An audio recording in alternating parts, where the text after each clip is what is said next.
So this episode will be one of the shorter ones, but that doesn't mean it isn't going to be one of the more important ones. It's going to be important because one of the main things I was interested in doing with this series of talks is getting us to know aspects of music theory that have a tremendous practical application.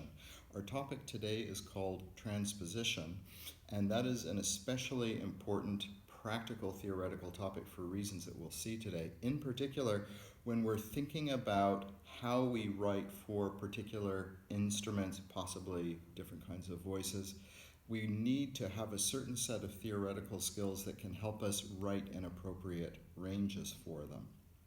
Now, one of the topics that will be associated with this is the notation topic, the distinction between tablature and graphic notation. You might remember something I've mentioned a couple times, but I first did back in the second episode, is that graphic notation can be treated in a way as though it were a form of tablature. Where we first explored that idea was with respect to the piano keyboard, where we saw that the white keys of the piano corresponded with the unaltered lines and spaces on the staff. And then there was a way in which we can notate things on the staff that we could read both white and black keys on the piano. So there's a way in which we could also extend this notion to other instruments that are actually very different from the piano in a very important way. They are instruments called transposing instruments, which the piano is not. And one of the main reasons why we learn about transposition is to be able to write for those kinds of instruments. So just as a general introduction, what do I mean by transposition? Well, this is something that we've actually already been making use of in this course. For example, at the very end of the second episode, I was showing us how to take a melody that was written out in one position and then move it to another on the clef. And then we had to figure out what kinds of accidentals we needed to use to be able to retain the original melodic contour, but starting on a new note. If I remember correctly, the melody, I think, was something like this, where I had notated something with absolutely no accidentals whatsoever, keeping track of that. It's a very boring melody, of course, it's just a scale, but keeping track of the fact that I had semitones there and there. I asked myself if I could renotate that melody, but instead of starting and concluding it on G, as though G were the tonic pitch class, I decided instead to work with F. And you might recall that this created a problem because I had semitones there and there, which was not in the same position relative to the tonic that I had in the original melody. Here it was between scale degrees 3 and 4, and between 6 and 7, whereas here it's between 3 and 4, and 7 and 1. So what I had to do was make adjustments, and what I did was to apply appropriate accidentals that would shift things around appropriately, and then I would have semitones in the correct locations. Of course, what I didn't tell you at the time is that this was a mixolydian melody, just a simple mixolydian scale. My original melody was a G mixolydian scale. My new one was an F mixolydian scale. That was actually an example of transposition. Other examples of transposition were when in episodes 5 and 6 I started talking about mode and how mode was a very useful thing, because if I understood a mode type in reproducing a melody, all I had to think of were the basic diatonic interval sizes. So you remember, I wasn't even informed yet about distinctions between perfect intervals and imperfect intervals or major, minor, anything like that. I would just know what my mode was, where I was within the mode framework, and then just plug in the diatonic intervals. So just using a quick example, I'd started out with Bach using E as its tonic.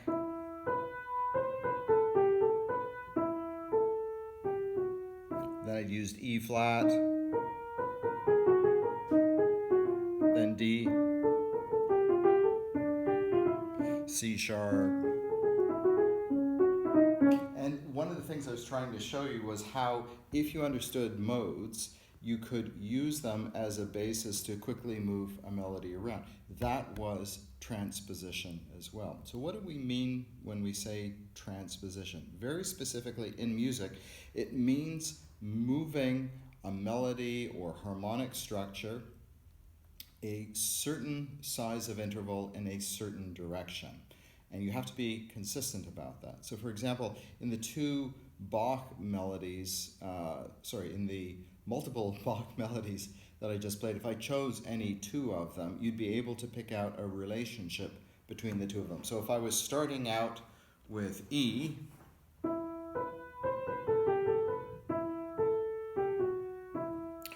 the very last one I had done in that whole sequence used B as its tonic. And so if we'd actually looked at those two tunes, we would notice that, in fact, just as the tonics went down by perfect fourth, because I was preserving the same mode underneath, every other note was being moved down by perfect fourth. Here, if this was my original, I could say that the transposed version moved everything down by major second. So I would know that from the tonics alone, but also because I'm preserving the same mode type. As I can see, the relationship between each and every single melodic note is going to be the same. So it's moving these pitch elements by a particular interval size, and you have to be consistent about it, in a particular direction, and you have to be consistent about that as well. And that notion of size of interval and direction is going to be absolutely crucial to the later part of this talk. So to start out with, what we might notice is that, yes, there's one way in which I could transpose, which is just to think in exactly those terms. If I'm told to move something down by major second, all right, I can take each of my original pitches and move it down by major second. So what's a major second below G? That's F. Major second or whole tone below A, that's G. Major second below B, that's A. Major second below C, that's B flat, and so on. As you can see, that's a bit of a cumbersome way of doing things. It can be handy when you're dealing with melodies that are highly chromatic or post-tonal or even atonal. Being able to rapidly transpose particular pitch events directly in this way can be very helpful. Related one, of course, is to say, well, rather than doing this sort of vertical transposition, if you will, step by step by step, there is a way in which, if my ear is familiar with the overall melodic contour, let's say, of the series of pitches I want to transpose, you know, if my ear recognizes that my original is a Mixolydian mode, well then, if I know that I have to go down by major second, I can think, well, what's the tonic that I'm working with? It's G. A major second below G is F. Oh, okay, if my original tune was G Mixolydian, and it could be more complex than this, right? I mean, it could wiggle around in lots of different directions, but maybe I have an overall impression of Mixolydian. Well, then I'll know that the tonic for the transposed version, major second below, will be F, and therefore I can preserve the same interval contour underneath. So this is a way in which, rather than doing each and every single note one at a time in my mind, if I have an overall impression of the shape of the melodic line, I'm aware of the underlying mode type, then what I can just do is, in my mind, figure out what the new tonic will be, make the adjustment, and away I go. So that would be transposition really by melodic contour. Now, you're probably aware of the fact that I've been relying on this idea of an underlying mode contour quite a lot. One of the things that we've learned about that is mode is one of the components of key. So there is a way in which I can start to think in those terms. Now, This is coming after a rather long discussion of keys and key signatures. One of the main points I wanted to make there was that historically the concept of key is associated with major and minor modes. However, there's been a lot of music written since the system came into place that uses the concept of key in association with other mode types. And in fact, that's really important because there can be pieces that are definitely not in a particular major or minor mode. They're in their own mode type, Dorian, Phrygian, Mixolydian, Locrian, what have you. And what's crucial about that is securing the tonic in our ear. It won't do us any good to look at a melody, say, that was like this, maybe a much more complex one, maybe one that goes on for some period of time, like the sting melody that we talked about before. That is something that it would make no sense. Let's imagine Sting had performed it in G Mixolydian. It would make no sense to say that that was in C major because it would just confuse me. The melody clearly centers itself on its tonic, which would happen to be G. So we still need to be particular about that. But what I want to do right now, just to keep things a little bit simpler, is I want to go back to just major and minor keys. All right? And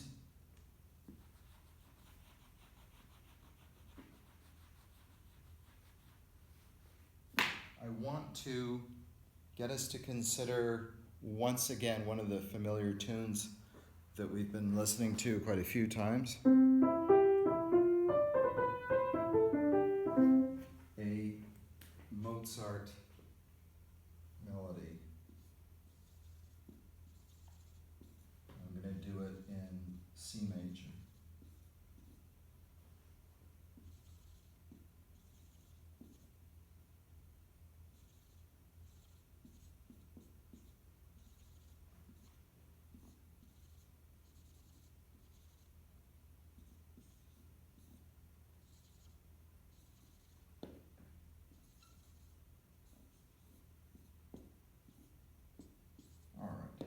There it is. Now, if I wanted to, just like I could take C major scale, I could say, right, I want to transpose that, for whatever reasons, up a major second. So if I were going to do that, I could think of the scale, for example, and know that, well, if I was originally working with C major, what I'm going to want to be working in, a whole step above that would be the tonic of D, would be a D major mode.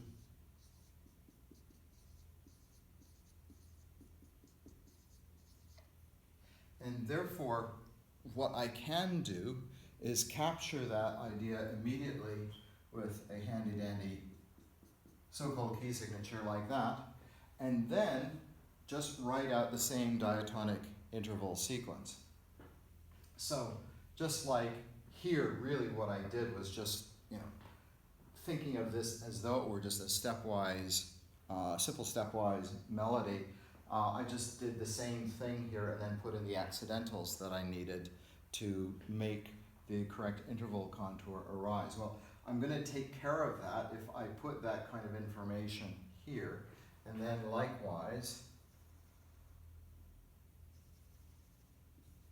just follow along with the plain old vanilla diatonic interval sizes, because really that's what I was doing here, stepwise, stepwise, stepwise. So all I'm thinking of is second, second, second, second, second. I wrote these as second, second, second, and then the diatonic accidentals that were needed were the ones that made sure they were the correct kinds of seconds, either major or minor. Well, that's being taken care of here. So again, all I have to think about is not major third, minor third, but just third, third, third.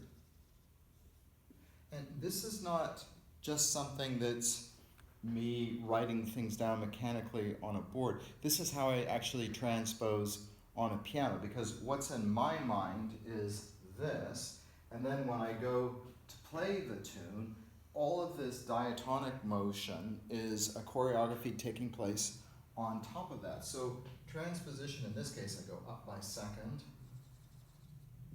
Actually, I can do it far faster, of course, playing on the piano than writing it out. But transposition by second is so easily accomplished when I know what it's resting on top of. So long as I can. So long as this is down by sixth, up by fourth. So long as this is a tonal melody. Down by fifth, up by fourth, down by third,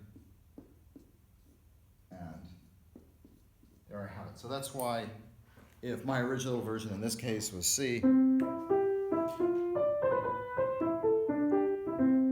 when I do the transposition up by major second, that is going to be the pattern that's in the back of my mind, and now I just plug in the diatonic intervals on top of that. Right? So I can keep doing that kind of thing very easily. So this is what I would call transposition by key or mode. And I express it in both of those terms because this is a technique that you can use whether you're working with major or minor keys or any of the other mode keys, Phrygian, Dorian, what have you. All right?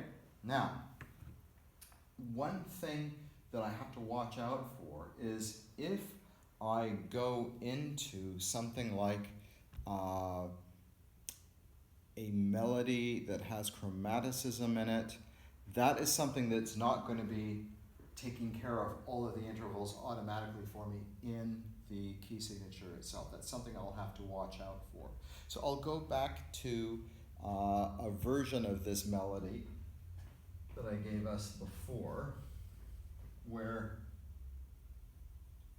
the diatonic collection is going to be D minor. I gave us a minor version of this before.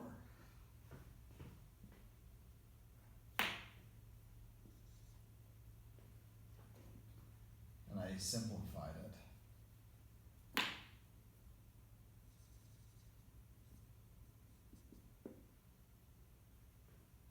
Like so. So just as a reminder, what that sounded like.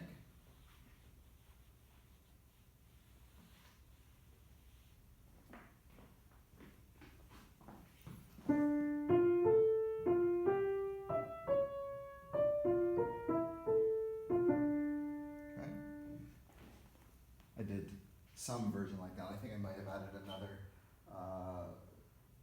leading tone later on. Okay, so this is what is capturing the diatonic collection. That's going to be in the so-called key signature. However, I do have a leading tone. That chromaticism needed to be shown using an actual accidental in one of the measures themselves. Therefore, if I'm going to transpose something like this, I'll have to watch out for that kind of use. Now, this is just the simplest version, right? Because a melody like this is one that, because it's minor and I've simplified things, it has a very obvious use of chromaticism. There could be other kinds of things that we transpose where the chromaticism is not so transparent, and we have to kind of raise our mental energy a little bit to deal with those circumstances. But the principle will be exactly the same. So let's say, just for the heck of it, I decided that I wanted to transpose this up by minor third. I know right off the bat, I'll put in my meter signature, up by minor third is the same thing as me saying, well, there, that's the interval of a minor third. And therefore the new tonic will be F. If the original tonic was D for D minor, then right away I would know that the new tonic would be F minor, and that the corresponding key signature for that would be 4 flats. So I can do that, and of course I can quickly lay out the same basic diatonic interval structure. So since I'm making certain that I'm starting in the correct place, this melody very conveniently begins and ends with the tonic. Not all melodies do, that's for sure, but that makes it a little bit easier for me to keep track of and make sure that I'm starting and finishing at the same place. So I go up by third, up by fifth, down by third, up by step, up by sixth. And again, it's so easy to write those intervals if you know that distinction between the symmetrical and the asymmetric intervals, rather than me having to go, oh, 1, 2, 3, 4, 5, 6. I know if it's a sixth, it's one of the asymmetric ones. I'm going to be leaping up. If I'm on a line, I'll be leaping to a space, and I already have an immediate sense of what that might be. That's going to be too small, all right? So that's going to be a fourth. I need to go up by sixth. There it is, and then I leap down by third, and then up by step, down by sixth, I'm on a line, I go to a space, up by fourth, I'm on a space here, I go up to a line, and then I'm down by a fifth of some kind, line to line, up by fourth, down by third, and I'm done. Except I'm not, because if my original sounded like this,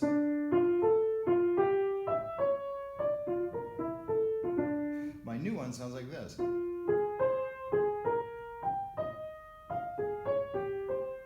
Okay? The thing that stands out right away, of course, is the lack of a leading tone. So that's the kind of thing that I have to watch out for. I'm sure you probably noticed that even as I was writing it, but I just wanted you to have the experience of someone who's not paying attention to that and then has a little mistake like that come in, and it kind of ruins everything, okay? All right, so this is transposition by key or mode. Works very well when you are working with tonal or nearly tonal melodies. You still have to watch out for occasional chromaticisms, and if you're even stuck for a second, you can always go back to that direct form of transposition where you go, oh, C sharp with a minor third above that, that's going to be E natural. I know that I'll need to make a change from the key signature. Okay, so that's fine, but I told you before that there was a particular reason why we were interested in doing this kind of thing. And that was because of things called transposing instruments. And I said, this is not what an instrument like the piano is. What do I mean by that? If you look at an instrument like a piano, what I have right here is a grand piano, and one end of it is right here, and then I'll go to the other end. I'm not sure you'll be able to see me over here, but it's a very big instrument. Now, I have only one piano in this classroom. I could pull in, if I was allowed, a much smaller kind of instrument called an upright piano. Now the upright piano, the basic keyboard is exactly the same. There's still 88 keys, but it's a lot shorter and a little bit taller depending. But here's the thing. The key pattern that I work with there is going to be the same as on the grand piano. Now that might seem kind of no big deal, and that's one of the nice aspects of the piano. The way pianos are tuned, if I play a note that should be middle C on this instrument, well, so long as any other instrument I go to is properly tuned, I should be able to press the same key and get exactly the same note. What's interesting about this is the fact that it doesn't matter how big or small the piano is, wherever I go, if I press that middle C, I will get C, so long as things are properly tuned. What that means is that the piano does not change its level of pitch depending on its size, okay?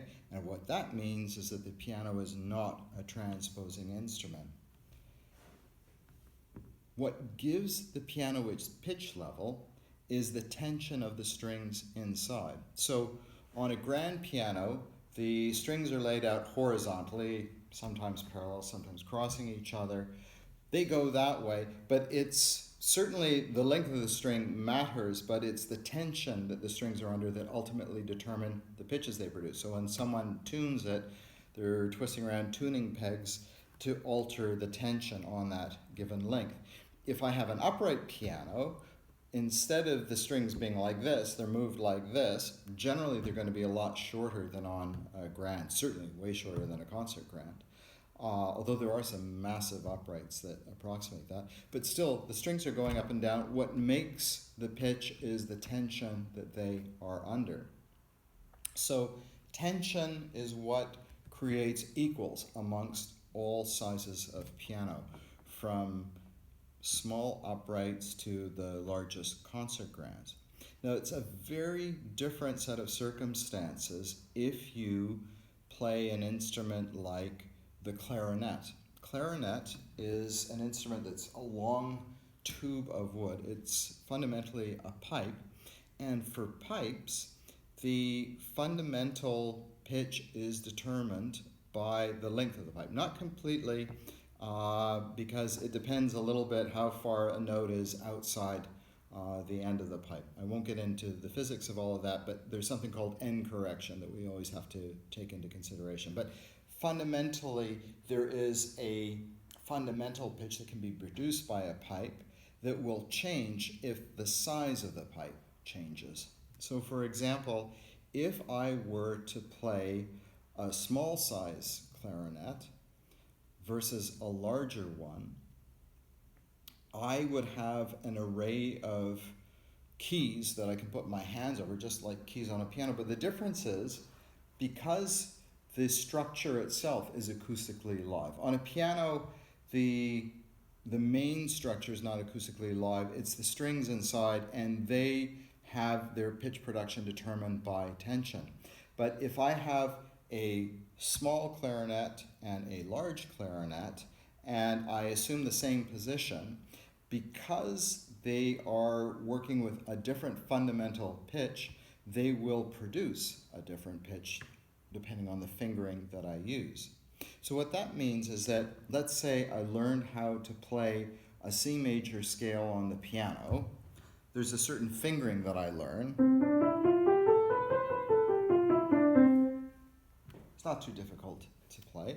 But what's nice about it is that same pattern, it's pure white noise as it happens in that case, that same pattern I can produce on any other piano, and therefore, if I take it beyond just the level of scales, maybe I'm playing a more complex piece of music that's also in C major.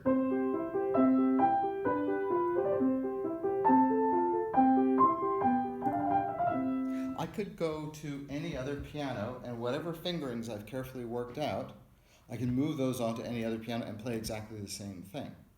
Now, that would be a nice thing to be able to do on the clarinet, but the problem is that you learn these fingerings on these keys, but if you go from a small size clarinet to a big size one, or the other way around, you're going to produce a completely different set of pitches by necessity, because these are different lengths of pipe that produce different wavelengths. So for that reason, we have a bit of a problem, because we would like clarinetists to have the same easy life that a piano player does, which is to say, if you work very hard to learn your piece of music, you should be able to use the same kinds of fingering patterns on any size of clarinet you work with. Now you can, so long as people write music in such a way that, in a sense, it kind of tricks you into playing the correct notes. And what I'm talking about is transposition for these instruments that themselves transpose. Now, if clarinets themselves are transposing instruments, like if I were to play on one size of instrument this kind of thing, and that came out, I assumed I was playing at this level, and this is what came out, then I'd say, oh, that clarinet transposes things up by minor third, for example. But then I could play what I think is the same melody using the same finger pattern, but on a larger clarinet, and something else entirely might come out. So what I'm suggesting is that a melody might be written like this, and played by one kind of clarinet, it might come out sounding as though it's an F minor. and then different size of clarinet uses the same fingering pattern, same keys, and then what comes out is in B minor, a minor third below. So what that means is that if there were the possibility for a non-transposing clarinet, that's fine. That would be able to read this and play it at that level, and that means if a D minor melody is written, a D minor melody will come out, but we would still want to have different sizes of clarinet because they have very different sound characteristics. Now here's the thing, we can describe those clarinets in terms of the level of transposition that they do. So for example, a smaller size of clarinet, which in fact would happen to produce this when reading that, is what we would call an E-flat clarinet. And then a larger size clarinet that would shift things down by minor third, such as would produce this, we would call an A clarinet. So if you think about it, I said that one type of clarinet, moving things up by minor third, we call it an E-flat instrument. Another clarinet that moves things down by minor third, we call an A clarinet. Well, what's in the middle of that? That would be C. What this is telling us is that there's a way to categorize transposing instruments in relation to the idea of C, where C represents the non-transposing version of the instrument. So an instrument like the piano is a C instrument because no matter what I play on it, if I read this on the staff, that is what is going to come out. So a C instrument doesn't mean that it can only play in C, C major, C minor, C whatever. C simply represents an instrument that does not transpose. Pianos are C instruments, so are violins, so are human voices. But if I have an instrument that is affected by its size, like the clarinet, wind instruments in general, brass instruments, that is something that we can qualify along these lines. An E-flat clarinet doesn't just play E-flat, it's simply something that moves everything up by minor third. An A clarinet moves everything down by minor third. Why does that matter? Because these are very different sound qualities. The A clarinet, larger, it generally has a warmer, fuller sound. Mozart especially loved the A clarinet. The E clarinet is a little bit smaller, has a little bit more piercing sound quality. So for example, if you listen to a composition like Berlioz's Symphonie Fantastique, what you hear there at one point is a version of a theme that's supposed to represent originally someone who the composer loved, fell in love with, but now he imagines seeing her as a witch, and she has a theme associated with her.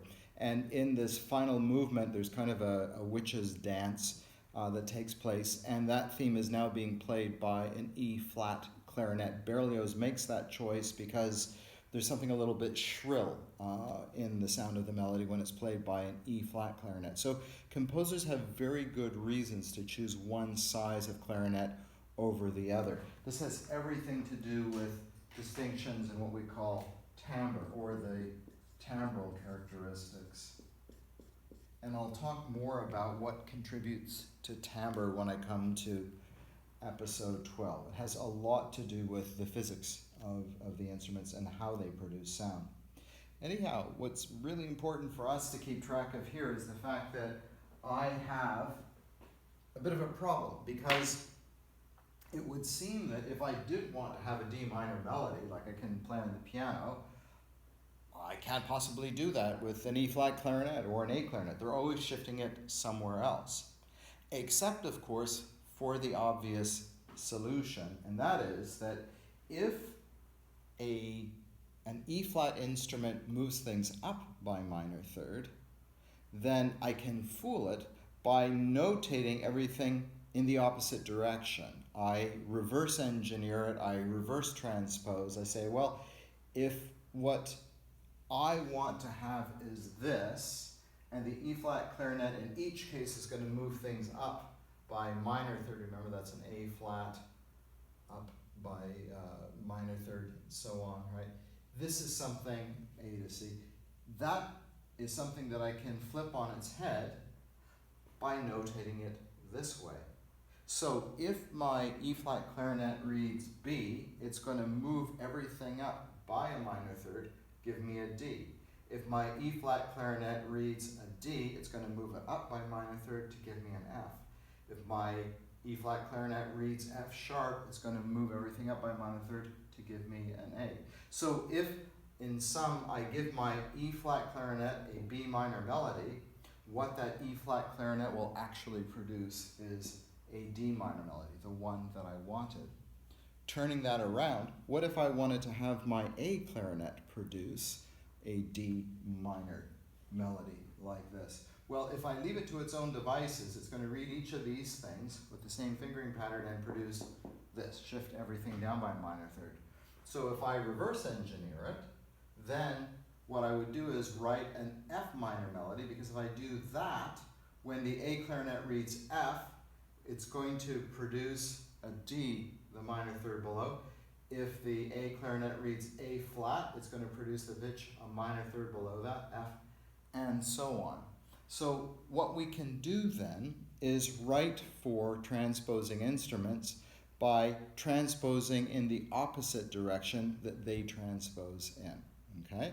And this actually is one of the main reasons why we learn about transposition. I mean, it's a good general musical skill because being able to transpose engages all sorts of thinking about musical sounds and relationships that strengthens our reliance on our ear. So that's a good thing in general. But very specifically, if we want to write for cool sounding instruments like clarinets, we need to get to know what they do and how to compensate for it. And remember, the reason why we're doing this is because we want clarinets to enjoy the same privileges that any piano player enjoys. Like, if I have a lot of notes to play on the piano, one of the last things I want to be worried about is saying, well, I've learned all this complicated fingering. Now, if I go to some concert hall and they don't have this size grand, but they only have an upright for me to play on, do I have to refinger absolutely everything?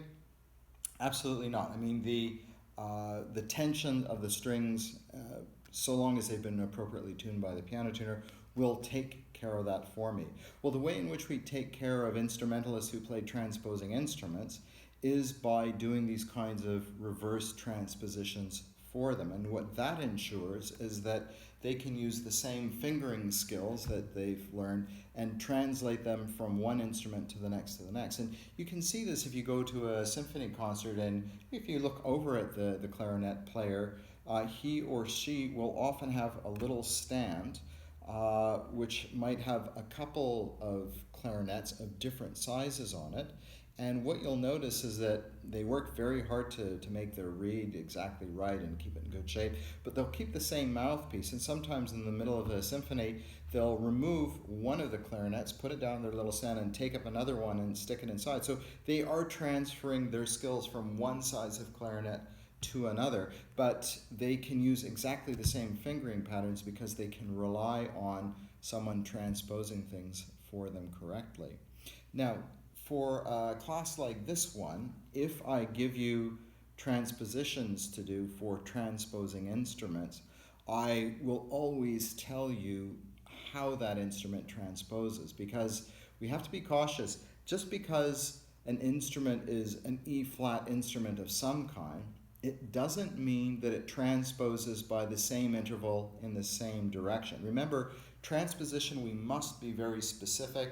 It has to be transposing by a particular interval in a particular direction.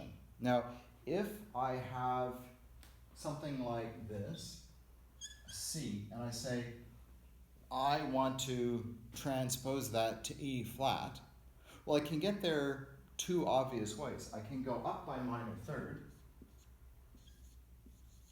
such as what an E flat clarinet would produce, but I could also get there by going down by major sixth.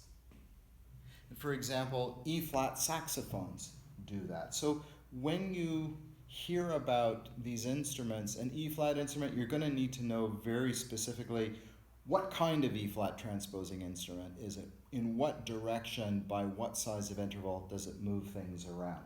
Because you really don't want to mess that sort of thing up. So that's something that you come to know when you write for these instruments more regularly. I would never expect any of you to memorize this kind of thing. For a course like this, I would always tell you what the instrument is and what size of interval in what direction it transposes things by. And then you would know, based on the question I asked, well, it might be, for example, I give you a melody and I would say, okay, this is going to be played by an E-flat clarinet. What's going to come out? Well, you'll know it'll come out a minor third above and make all the necessary adjustments. And then I might ask and say, well, actually, I want it at its original pitch level. What are you going to do? Well, if the E-flat clarinet moves everything up by a minor third, then I reverse engineer it and I transpose down by a minor third, and I'll come up with the same solution. One other thing that you need to keep track of is the fact that we are very specific about the type of transposition that we do. So if in a situation where I decide I want to take a melody and transpose it up by minor third, let's say my original version had a tonic of C, well, the next tonic would be E flat. So let's imagine I was talking about that Bach tune.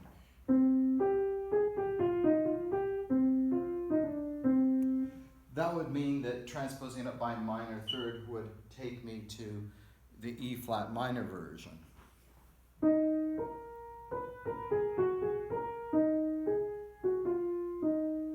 Now on a piano, I could transpose it up by augmented second. And that would look very different. That would look like D sharp minor, even though on a piano it would sound the same.